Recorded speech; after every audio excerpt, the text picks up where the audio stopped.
Let me take you somewhere that's not entirely comfortable, but entirely necessary. Most of what you're carrying, mentally, emotionally, isn't being forced on you by the world. No one is physically strapping those burdens to your back. Who? No one is holding a gun to your head and saying, you must keep replaying that mistake from 5 years ago. You're doing it yourself. Who? And that's not an accusation. It's a truth we have to face if we want to grow. The hard reality is this: the weight you carry is voluntary. Who? It's not a cosmic punishment, and it's not an unavoidable curse. It's a set of memories, interpretations, who? And attachments that you are actively gripping, sometimes unconsciously, but gripping nonetheless. And here's the paradox: who? Even though we know it's heavy, even though we feel it slowing us down, we convince ourselves that dropping it would be dangerous. That somehow, if we let go, we'll lose a part of ourselves. And maybe we will. But maybe that's the point. Think about it. Who? The human mind has an incredible tendency to keep pain alive long after the event that caused it has passed. Who? Psychologists call it rumination.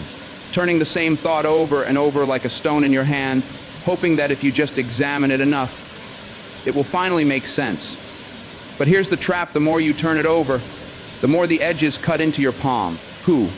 The wound stays open because you refuse to unclench your fist. We do this because the past is familiar. Even when it's painful, it's ours. Who? There's a strange sense of security in holding onto a story you've told yourself 1,000 times. You know the beginning, you know the ending, who, and there's no risk of surprise. The present moment, however, is risky. It's unwritten, and the future, terrifyingly uncertain. Who? So we cling to the weight of what we already know, even though it's slowly eroding us. Here's where it gets even more interesting. Who? When you carry unnecessary weight long enough, it becomes part of your identity.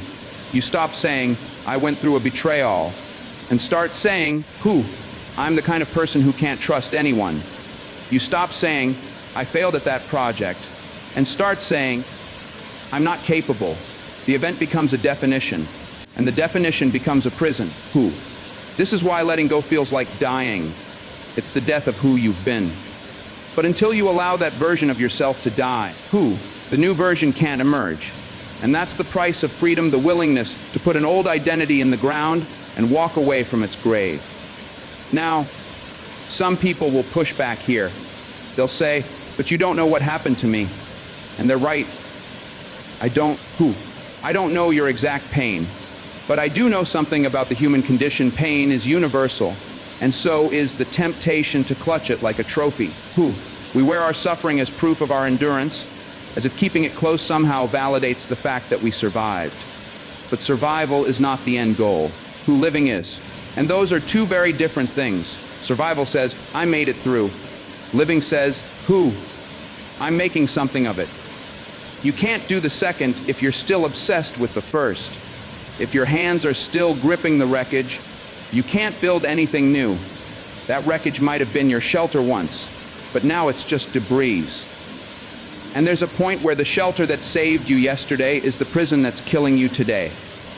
So, who? What does it actually mean to accept that the weight is voluntary? It means owning the fact that right now you have a choice. You can set it down. Who? Not all at once, maybe not perfectly, but deliberately. You can refuse to give that memory the same airtime it's been getting for years. Who? You can stop rehearsing old conversations in your head. Who? You can decline the invitation to relive the worst moments of your life every time something reminds you of them. And make no mistake, this is hard. Who? Your mind will fight it. It will try to convince you that holding on is safer, that if you let go, you'll lose control. But that's the irony. Holding on is what's controlling you. So here's the question you have to ask yourself. Who? If I woke up tomorrow and the weight was gone, would I even know who I am? If the answer terrifies you, you found the exact place you need to do the work. We like to think we're trapped by our circumstances. More often than not, who? We're trapped by our refusal to drop the unnecessary load. And the truth is, life's not waiting for you to feel ready. It's moving, who, with or without you. Who? The only question is whether you want to be part of it, or keep standing still under the weight of something you no longer need to carry. Who? You can't change what happened, but you can change what you decide to carry forward. The weight is voluntary. Who? And so is the freedom.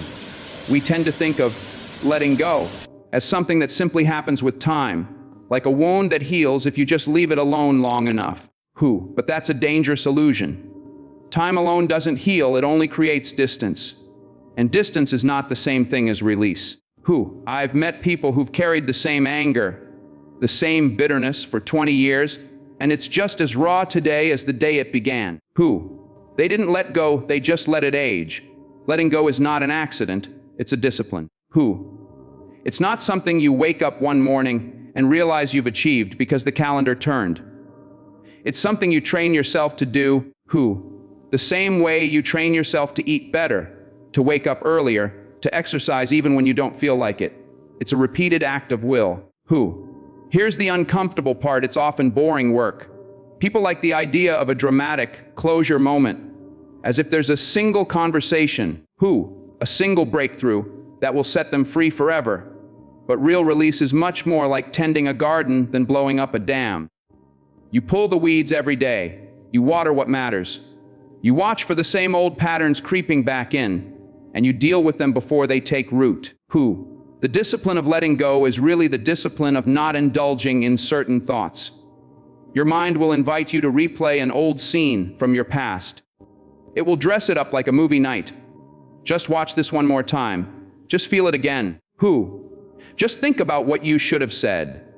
And it's tempting, because there's a twisted comfort in revisiting what's familiar. But each replay strengthens the connection between you and that memory. Every time you feed it attention, you give it life again. The discipline is in saying, no, I've seen this one before. I know how it ends. I'm not watching it again. That's not avoidance. It's training your brain to stop looping old pain. And yes, it will resist you at first. Your mind loves habits, even destructive ones. But that's why it's called discipline. It's not supposed to feel natural at the start. You see, letting go is not about pretending it didn't happen. It's not about denying reality or rewriting history. It's about refusing to let something that's over have authority over you now. You acknowledge it, you learn from it, and then you deliberately remove its seat at the table of your life. And here's where many people get stuck. They think that because they still feel something, they haven't let go. But letting go is not the absence of emotion. It's the refusal to let that emotion dictate your direction. You can still feel sadness about the past and yet choose not to orbit around it. The feeling might visit, but you don't give it a key to your house. There's also an element of courage here. Releasing something means you're stepping into uncertainty. If you're not carrying that old pain anymore, who are you? What fills that space? That unknown is intimidating. Which is why so many people prefer the certainty of misery over the uncertainty of freedom. At least misery is predictable. But freedom always comes with risk. You risk discovering parts of yourself you've never met before. You risk losing the justification you've used for years to explain why you're not moving forward. You risk having to take responsibility for what you do next. Because you can no longer blame the weight you've dropped. And that's why this discipline is not just mental but moral. It's a commitment to stop feeding the parts of you that thrive on victimhood and start feeding the parts of you that can actually build a future. That's not easy, because the victim part of you will fight to stay alive. It will tell you, if you let go, you're saying what happened didn't matter. But the truth is, what happened matters precisely because you've decided not to let it define you forever. You don't have to erase your history to move forward. You just have to stop living as if the climax of your life happened in the past. And that's a choice you make repeatedly, sometimes 100 times a day. Each time your mind drags you back, you guide it forward again. Each time the old narrative knocks, you refuse to open the door. Over time, something remarkable happens. The memories don't disappear, but they lose their pull. You can recall them without being swallowed by them. You can talk about them without your voice tightening or your stomach nodding. They become part of your story instead of the whole book. That's the reward of the discipline of life, where the past informs you but doesn't imprison you. Where your energy isn't spent maintaining old wounds, but creating new possibilities. where you finally stop rehearsing the life you wish you had, and start living the one you actually do. And here's the reality you can't ignore. You will not drift into this kind of freedom by accident. You won't wake up one day to find it delivered on your doorstep. You will build it one refusal at a time until your refusals become your freedom. Letting go is not a feeling you wait for. It's a muscle you train. And if you don't train it, the weight will train you until you're too exhausted to lift anything new. So the question is not whether you can let go. The question is whether you're willing to do the work every day until what once felt impossible becomes second nature. Because freedom is not given, it's practiced. You can't live fully if your hands are full of what no longer serves you. That's not a metaphor. It's a practical truth about the human condition. You are constantly exchanging attention, time, and energy for whatever you hold on to. And the reality is you have a limited supply of all three. If they're tied up in the past, they're unavailable for the present. Think of it like this: opportunities are like handshakes. To take one, your hand has to be free. But many people spend their lives with clenched fists, wrapped tightly around old anger, outdated dreams, or relationships that expired years ago. Then they wonder why nothing new comes their way. It's not because life is withholding from them. It's because there's nowhere for the new to land. Life rewards space. It moves toward openness. But we live as if we can hoard both the past and the future in the same container. As if we can grip one thing while reaching for another. We can't. There's a cost to holding on. And the cost is often invisible until you realize the years have passed. And your life is smaller than it could have been. Part of the problem is fear. Letting go creates an empty space, and empty spaces make us uneasy. We want to fill them immediately. With another relationship, another distraction, another commitment, because we equate emptiness with failure. We forget that emptiness is also possibility. That every new chapter in your life begins with a blank page. But you can't have a blank page if you keep scribbling the old story over it. And many people are still doing that, retelling the same narratives in their heads, reinforcing the same identity. They think they're protecting themselves, but what they're really doing is blocking themselves. You can't grasp tomorrow if you're still clutching yesterday. Now, here's the deeper point: letting go isn't just about removing the old.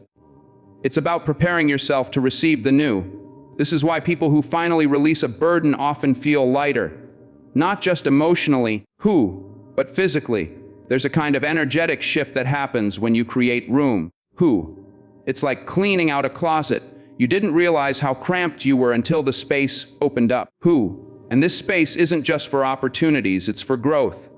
When your hands are free, you can take on new challenges. You can learn, adapt, and respond to life's invitations. But if your grip is still around something dead or stagnant, you'll decline those invitations without even realizing it.